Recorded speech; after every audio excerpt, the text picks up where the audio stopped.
writer, but I am one of the slowest typists on the planet. You know, I'm, like this, because I never learned how to type, and I started off on a manual typewriter. I wrote my first 3 novels on a manual typewriter. And see, that's how old I really am. Some of you maybe you've never even seen a manual typewriter.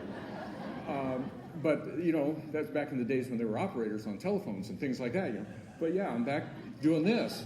And Chris now tells me I sometimes get 3 fingers on each side going, which the minute she says that, of course, I'm right back to 1. Because I just, that'll, chewing gum and walking, someone mentions it and you're in deep trouble. So anyhow, this point of writing into the dark, about in the early 90s, I started, Chris and I also started 2 major publishing companies along the way, Pulp House Publishing and now WMG. But WMG is an indie publisher. It's just basically our publishing house. We have 7 employees and all of that, and we make an enormous amount of money. So the aspect of this writing into the dark came about because I thought what I was doing was weird. I never talked to other writers. Writers in that period of time didn't communicate a lot with each other except once in a while on business. And so I started, talking to old timers, people who, most of which are now dead, or people at my generation, and started asking them what their process was. And at first they wouldn't tell me. Because if you were a group of readers that were my fans and reading my books, under any one of my numbers of pen names, I would not be saying this. I wouldn't be giving this talk to readers. But you guys are all writers. And so it's fair and it's safe for me to give this talk. Because, readers, what you tell readers is, oh, I struggled on that book. Man, I used 3 or 4 drafts on that. Oh, it took me a long time. Yeah, I started that book 3 or 4 years ago. Yeah, I wrote 18 books in 1 year for traditional publishers. I've done more than that in indie. And so, but readers want to know, before they spend their hard-earned money, that you worked on the book that they're going to enjoy. That you spent some time, that it was important to you.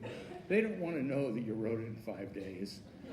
They don't want to know this. So when you're talking to readers, and that's why you hear all the big name writers out there talking about how many drafts they do. Guys, Lawrence Block said it right. We tell lies for fun and profit. That's what we do. And when we're talking to, if this was a room of readers that were my fans on my books, and I got 23 million copies of my books in print. Okay, and so if you guys were part of that group, I would be telling you how hard I worked on a book. I'd be telling you how much research I did. I'd be telling you I did numbers of drafts. But you're writers. So I'm going to tell you the truth. And this is the truth that I got from a lot of those old-time pros when I pushed them. Usually after a couple drinks, sitting in a bar, when there were no readers around, no fans around, nobody else like that, I could usually get them to talk. And often I discovered that my method wasn't so strange after all. It was not weird. I do 1 draft clean. That's what I do. 1 draft clean. Now, I thought my method of getting to 1 draft clean was what was very weird. I'm a cycler, and I'll explain that in a second here. But I do 1 draft clean. And so when I get to the end, I never look at it again. The biggest hate that I have about writing is that when someone makes me look at one of my own books again. I know what happened. I wrote the thing. I wrote it for myself. I entertained myself for a while. I'm done. I'm going to go entertain myself again with another book. I don't need to read the dumb thing again. And boy, traditional publishing was always making you read it 2 and 3 and 4 times. No, not in indie. No. I've got people trained. I don't ever see my books again. I release it. Chris reads it. I look at her comments once in a while and say, yeah, that's a good one. No, I'm not going to do that. And that sort of stuff. And then I turn it in. I turn it in to the people that are doing our production work. And that's it. I'm done. I never look at it again. Which, if you think about it, think how much more time I have. I'm really slow writer. I'm a slow typist. I write about 800 to 1,000 words an hour when I'm really roaring along, and so yet I'm considered enormously prolific. Well, that's because I spend more time in the chair writing, and I also don't waste any time.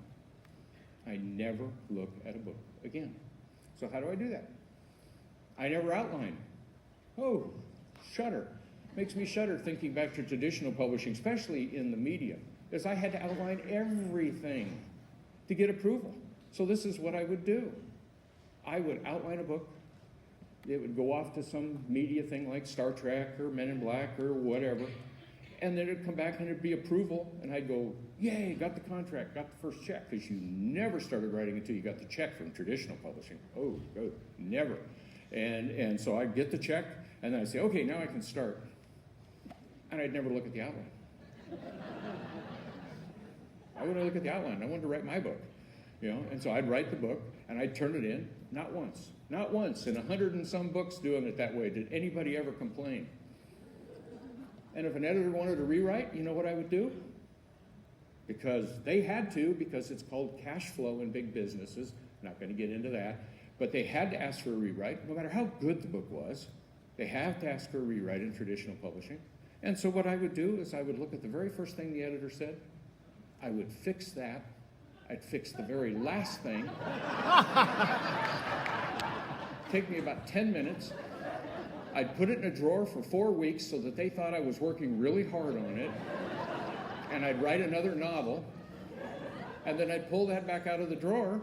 And then I'd pull it up and say, oh, wow, these were fantastic ideas. This really helped the book get a lot better. And I'd write this glowing letter back, send it back. Nobody ever noticed because nobody ever read it again. So I always managed to keep my own books in my own way. So I'm very proud of all those media books I did under a lot of different names and a lot of different stuff. Excuse me. But the aspect about learning how to do this is that you have to clear out a lot of stuff. You have to clear out what I call the myths. Now, I've done series of articles on my blog. I've got books out called Killing the Sacred Cows of Publishing. And those things are, the sacred cows are, you must rewrite. That's sacred cow number one. That's just hooey. That's set up by English teachers because they're too damn lazy to grade another paper again. So they don't want their students writing more than one paper, so they'll have them rewrite the same thing over and over and over again. I can tell you exactly in 1890s where that started in a bunch of essays. It didn't exist before 1890s. The dime novels, the penny dreadfuls, all those that were coming up, all hundreds of years. The pulp writers never rewrote. None of the pulp writers that rewrote that you still read to this day, all of those are first draft on manual typewriters, not electric typewriter, manual. Those are all first drafts. The Max Brands and on. The Burroughs, everything. A lot of it's dated, sure, because it was from a different era. But it's still selling today. And that's amazing when you actually think about it. So what you have to get out of the way is a lot of the myths, that there isn't a one of us, I am no exception to this, that doesn't fight myths. We fight them all the time because they're prevalent in us. We were taught it by somebody. We don't even know where we took it in. We don't even know how we took it in. And those myths appear in what I call the critical voice. The voice that's negative. Oh, this is a pile of garbage. Oh, this is awful. Oh, I can't write this. Oh, I don't know how to write this. All those negative thoughts. And it doesn't matter how they manifest inside of each of you. We all have them. We all have them. We are the worst judges of our own work. Why? Because the story's up here. The story other people read are in a bunch of black-coded marks on the page. That's what we're all learning how to do. That's why you want to keep learning craft, learning technique, learning everything else so you can be better at those little coded marks. Okay? But the reason is when you read those little coded marks, the story in your head comes back. Well, that doesn't mean that that same exact story is going to appear in somebody else's head. That's why we are the worst judges of our own work. We have to let other people. And that's why you let the readers decide. If it sells, it sells. If it doesn't, it doesn't. Who cares? Write the next thing. Writing, here's another myth. I'm going to clear out a couple myths here and then move on to how to do this. Writing's fun. You sit alone in a room and make stuff up. That's your job description. You sit alone in a room and make stuff up. And people pay you enormous amounts of money to do it. They pay me enormous amounts of money to do it, and I've been doing it for 30 years. And I just think, how did I get here? I mean, I worked really hard cleaning out mess for a long time. But now I sit alone in a room and make stories up. And people pay me money for it. That's not work. Sorry. But there comes a whole bunch of mess. Because if you're making money, it should be work. And work should be hard. No, I don't think so. But that's how we're all trained. There's part of that myth. Especially, like I grew up very poor, very lower middle class. And if you grew up that way, oh my God, what you did is you went 8 hours to a job, and you worked 8 hours, and then you barely had enough to get by, and then you worked 8 more hours, and you barely had enough to get by, and you got your paycheck, and that was work. How many people out here are calling their writing work? What are you doing to your writing? You're killing it. You're just killing it. You're making it something you want to escape from, not go to. Writing is fun. Don't call it work. Call it fun. Now, you're going to have issues with your family. I got that. I got that. I mean, how do you say, oh, I'm going to go have fun. I'm going to go play for a while. And your family goes, well, you're not doing anything. You can help me here. So you sort of have to pretend it's a job. But it's not a job. I mean, I've been doing this now I sold my first short story in 1974. I've been doing it since then. I hated to write before that point. And one day it dawned on me, this is great fun. Just sitting there entertaining myself. I could do it in other ways, but this is cleaner. All right, one last myth in here, and then I'll move on to how to do this a little bit. Making your stories special snowflakes. Oh, I've been working on that novel for 3 years. Oh, I'm so sorry. Holy moly, in that time I wrote 30-some novels, and I can't remember any of the titles, let alone what they're about. That's another advantage getting older. But I mean, think about it. I've written 200-some novels and 400 or 500 short stories. Go ahead, try to remember any of that. I can't remember any of that. I can remember general categories I wrote. I write a lot of, superhero stuff with my poker boy. I write, a lot of Star Trek back in the day, things like that, but I don't remember any titles. Someone says, what book would you recommend of yours? I get that regularly, from fans and stuff, and I go, I don't know, I can't remember any of them. I just entertain myself and let it go.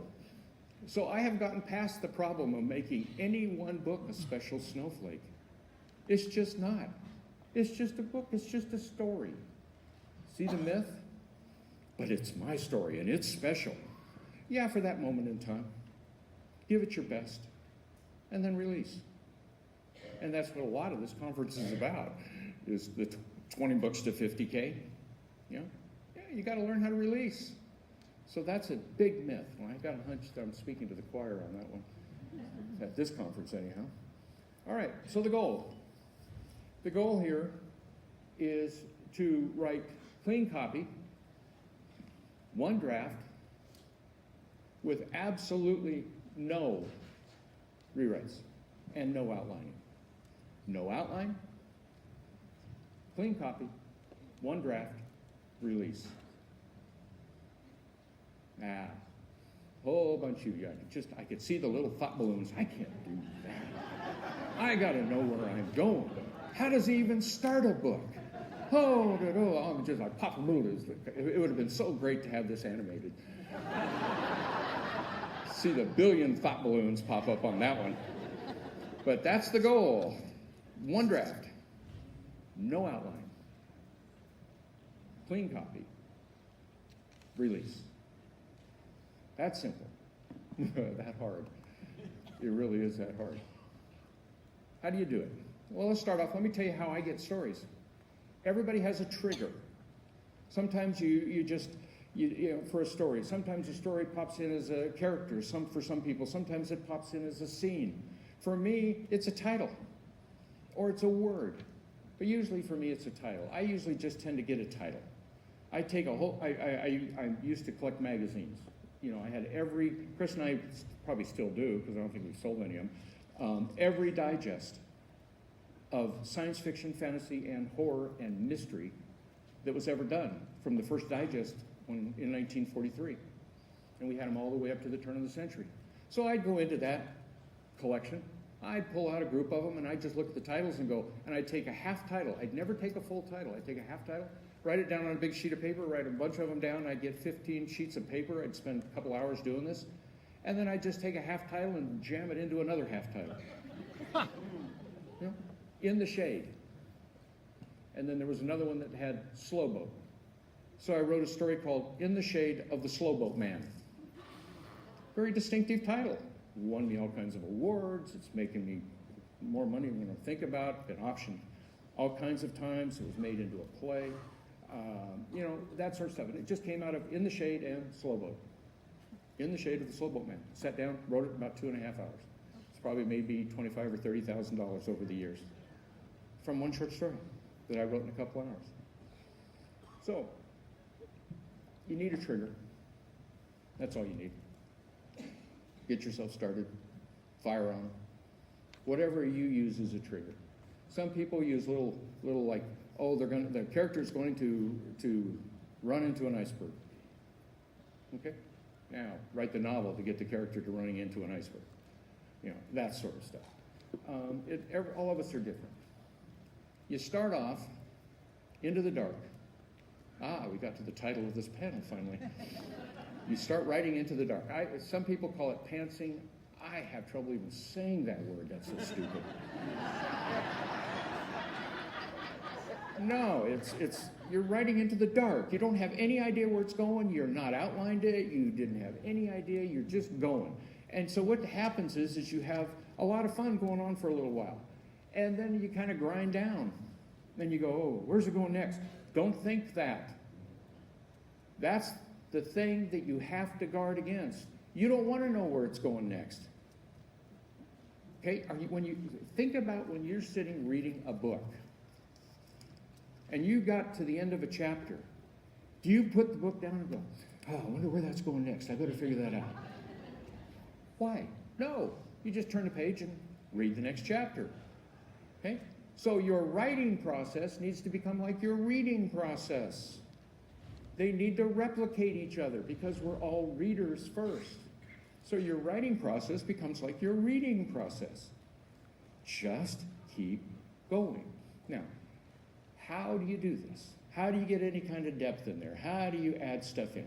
Well, it's actually quite simple. And this is the part that I thought I was so weird about when I started talking to other long-term pros back in the 90s, and they just kept talking and discovering that when you get them a couple drinks in them, they'll tell you how they actually write in private. And this is how most of them write. I call it cycling. I call it cycling. And it's very, very simple. You go on. Everybody has their own length, I've discovered. All the pros have their own length. They have a different type thing. My length tends to be about 400 to 500 words.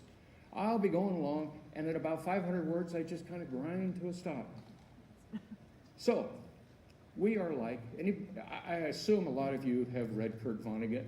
He wrote a novel called Slaughterhouse-Five. Slaughterhouse-Five is Billy Pilgrim, and he's unstuck in the timeline of his own life. Now, it's a war novel.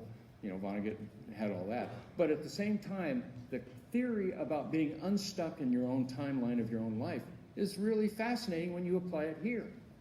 Because you've got a timeline of a story going on. Readers start on word one and end on the last word. They have a timeline. The man just draw a straight line there. That's a timeline. But you are the god of your own work. So I go about 500 words, I grind down, I come up out of the timeline, and I go back in creative voice. No negative thoughts, no, oh, this is a piece of shit, nothing. I just come out, and I'm still in creative writing voice, and I go back, and I go through it again, touching it, adding a little here. I'm an adder-inner, so I usually add in more depth, more setting, more this. And I come through, and by the time I get back to that 500-word point, I have momentum, and I go another 400 or 500 words before I grind to a halt, and I come out of the timeline of the novel, and I cycle back, maybe not quite as far, and I do it again. And so my writing process is just loop, loop, loop, and when I get to the end, I'm done. I had to learn early on because people were telling me, your endings are kind of weak. I'm thinking, oh, why would that? Oh, I don't cycle at the end. Because I was so excited about finishing.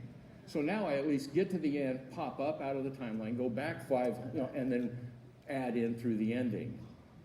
Don't forget that last cycle, just because you're excited about finishing. But you just cycle. And writer, long-term writer after long-term writer after long-term writer told me this was how they did it. And I thought I was the weirdest writer on the planet that I was doing it that way. And I wasn't telling anybody. Oh my God, I would never tell anybody, like in my workshops or my friends, that I was doing that.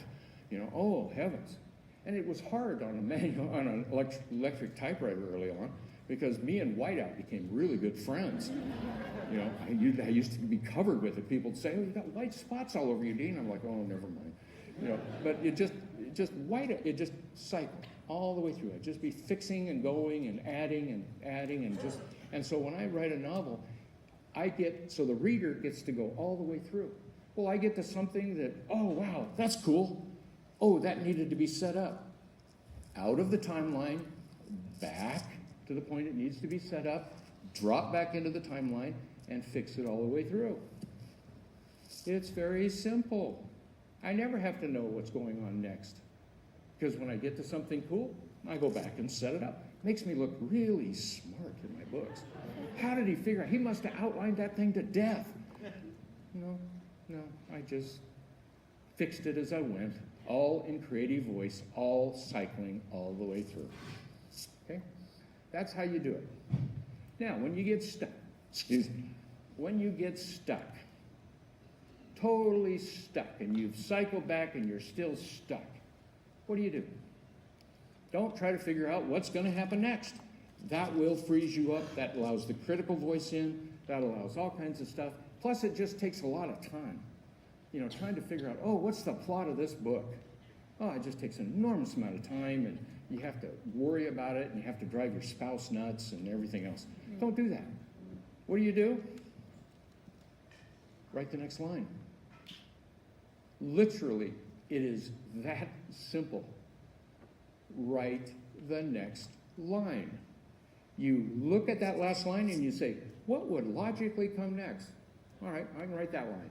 Okay, what would logically come next? And then write the next line. What would logically come next? And then don't worry about what the big picture is. The minute you start thinking about the big picture, you're eating the elephant.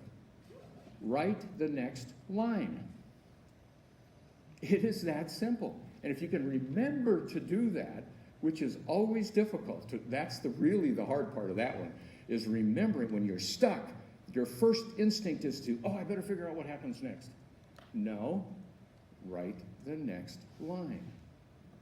And eventually you write the next line, and then you write the next line, and pretty soon you're 250 words and going again. And you cycle back, and off you go. So that's the trick. Cycling and writing the next line. Before you can do any of this, however, you have to get all of the negative thoughts out. This is a positive process. It's 100% positive. You just can't do this with, my writing sucks, or, I can never do setting, or, I can't do this, or, anytime you hear the word can't, you're in the wrong direction. Or this is bad, you're in the wrong direction. You just can't do that. Everything about writing needs to be positive and fun. Is that difficult to get to? Yes. Because we're all writers and we were all trained that this must be work and it must be hard and you got to rewrite and you got to figure out what's ahead. Oh, you don't dare try to write a novel because guess what? You might waste words. Air quote. Because that's all those things are worth. Waste words. Excuse me? Why would you waste words? You don't waste words. They're all practice. Oh, I said the dirty word. I'm sorry. Craig, I'm so sorry I swore. I said the word practice in front of a bunch of writers. Oh, no. I'm sorry. I make fun of that all the time because you guys don't think about practicing, do you? But a lot of you have played musical instruments and it didn't dawn on you to go out on a national stage and never practice. And yet that's what you're doing with your writing. You think, this is a special snowflake. I better put it out on the national stage because it's so perfect. And you've never practiced. You've never learned any techniques. You've never gone after anything. You just put out special snowflakes because they're special to you. You know, and sometimes they sell, and that's good. Because practice sessions for writers, we're lucky.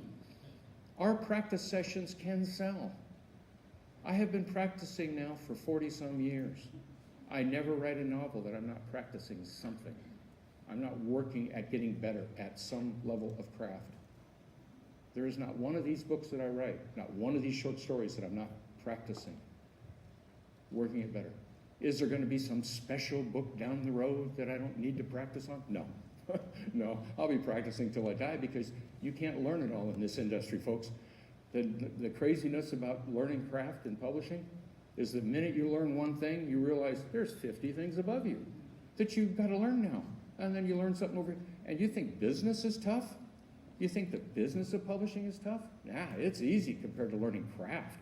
Because craft, once you learn something, you realize, oh, how did so-and-so do that? How did that latest John Grisham novel even work? How did the latest King novel even work? I don't know. You got to figure that out. And then once you start figuring it out, you go, what is that? What's pacing? You know, most people don't even understand pacing. You know, most writers, and it takes a while to start learning that. Still have time. So you got to keep all the negative out.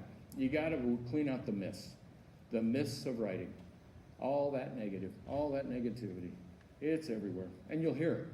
You'll hear it all around. Every conference I've ever been to, writers are often talking negatively about something about their own writing. Okay? So rule number one, if I can give you nothing else in this 45 minutes or 40 minutes, rule number one, never speak one negative word about your own writing. Not one. Not one. Easy. Easy for me to say. Took me 20 years to learn that one. Let me tell you another way that you can jump on this. Imagine taking a large horse and coating it completely with the slickest oil you can find, and then climb on it. No saddle, just climb on the horse. It's covered with this slick oil. Well, you're going to be fine as long as the horse is standing there, but the minute you try to move, you're going to fall off. The minute the horse moves, turns sideways, you fall off. You're holding on, you're gripping on.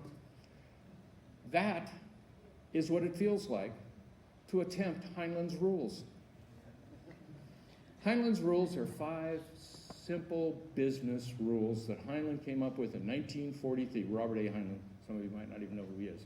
But Robert A. Heinlein came up with in 1943 5 simple rules. Rule number 1, you must write. Rule number 2, you must finish what you write. Right there, that takes out all the wannabes and, oh, I would love to be a writer if I only had the time, and and they can't finish. They're working on the same novel for decades. Rule number 1, you must write. Rule number 2, you must finish up what you write, and that drops millions of people off that slick horse. Rule number 3, you must not rewrite. Period. Rule number 4, you must put it on the market. Rule number 5, you must keep it on the market. Simple business rules. 1943, they still apply. Write, finish, don't rewrite, put it on the market, keep it on the market, which in indie publishing means refresh it, once every 3 or 4 years. It's just like climbing on that horse. You'll fall off continuously. Continuously. I have been trying to live on top of Heinlein's rules since 1982. 1982. I believed and still do to this day, but I'll never tell anybody that except writers in a group like this, that everything I write is totally shit. Because number one, I'm not rewriting it to death. I'm not polishing it. Oh, I'm not making it good. Oh, I'm not looking at it again to make sure it's perfect. You know, I'm not in the pursuit of perfection. So I write, I finish what I write, I don't rewrite, I put it on the market, and I leave it on the market. It is really that simple. It is the slickest horse that you'll ever try to stay on. You could get all gung-ho. I get gung-ho regularly. I'm going to follow him. The one I fall off on, I can't stay on. 4. Number 4. Put it on the market. I just write for myself. I just have fun. I play. So what happens with my stuff? Oops. I finish it, give it to Chris. I think, oh, that's cool. And I forget to give it to anybody on the market. I can go through piles of paper on my desk and I'll find short stories that I wrote years ago that are perfectly fine. They should have been on the market years ago. I fall off of the horse on number 4 continuously. So that's how you do it. The goal is to write clean copy, 1 draft, put it on the market without an outline, without knowing where you're going. Now, I have a workshop called Writing into the Dark that it takes 6 weeks to get through what I just did here in 40 minutes, but of course it's a lot deeper. And we do a lot of online workshops on craft. We do a lot of online business workshops, as Craig was saying. And we just have a lot of things that we've been teaching that started off a long time ago, and they're just continuing to grow and continue on. So there are ways to discover about this, but do not expect to go to like a Stephen King or read a Stephen King book, you know, where he's talking to his fans and have him tell you anything but he really works hard and he does multiple drafts and he does this and he does that, because they won't tell you that. They won't tell you that. They will only tell you the truth on a one-on-one or a couple writers together in a quiet situation in a bar. And then you can get the long-term pros to tell you how they really work. I'm different. I'm up here because I think I wish someone would have told me this stuff when I was starting off. It would have saved me years, maybe a decade or more.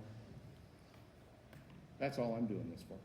I know a lot of you won't agree with most of it, and that's perfectly fine. But just keep it in mind.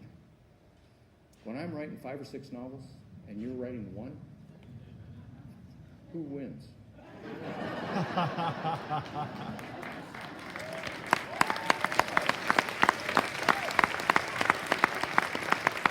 That was sort of nasty, wasn't it?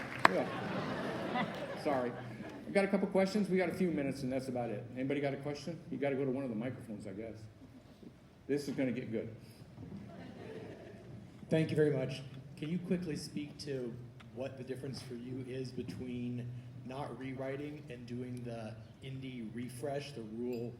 Refresh means take a look at the covers, look at your blurbs, bring it up to the genre standard of the time. Genres are constantly changing. You know, get it up to the genre standard. I would never look at rewrite a book. Got it. No, God, no. In fact, I just published my first novel that came out in 1987.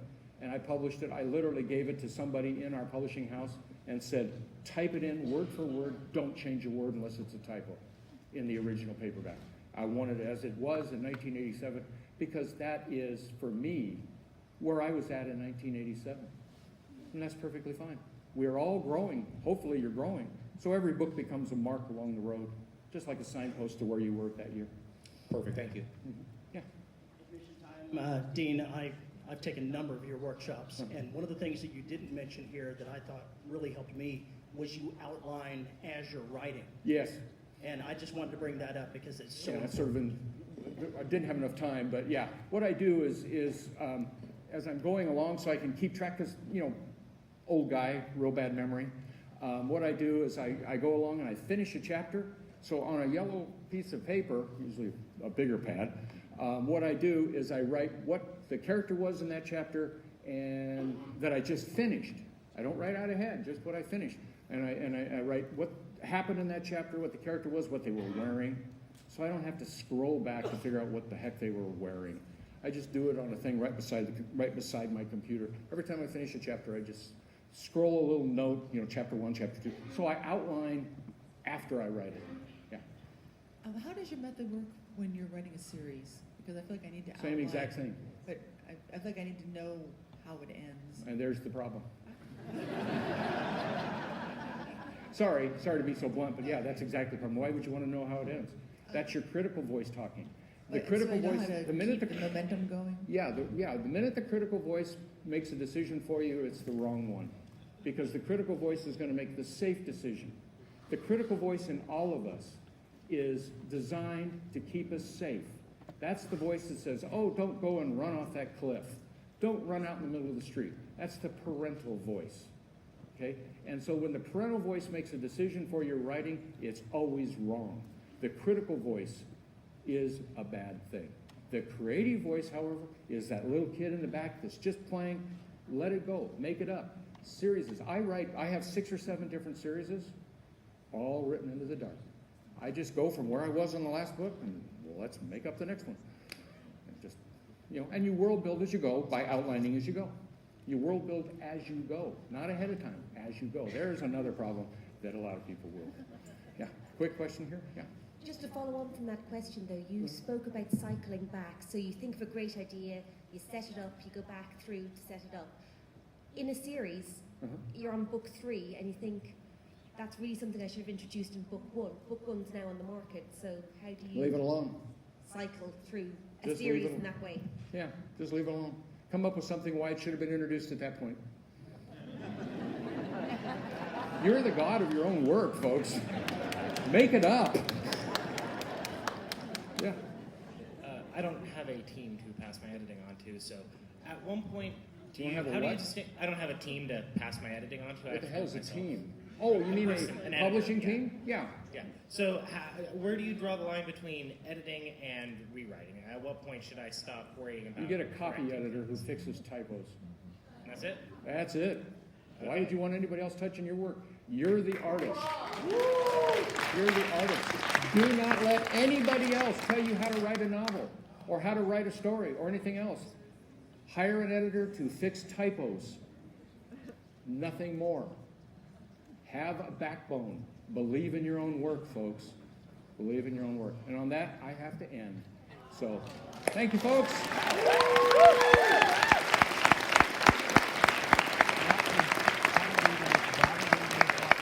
The man in the orange shirt.